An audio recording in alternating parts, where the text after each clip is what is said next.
dito nga side. Oh, hello. So again, mayong hapon ka nang ako putol mga gamot na sa kuan, akasya. So tugod kakusog ang hangin, may ibot gayod ang iyang punuan kanang typhoon na Tino. So bless lang ta nga wali tubig sa aton every Cebu kay may nakuan sa bagyong Tino.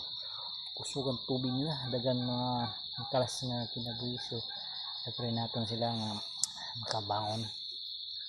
Yan for this video, lalaging na liringan na gamay ngari sa munting tanin ni tatay sa nagdirigan ang mga pagkat na lang mga dagko ng mga tumba. So di na kaya ni Zanzibar.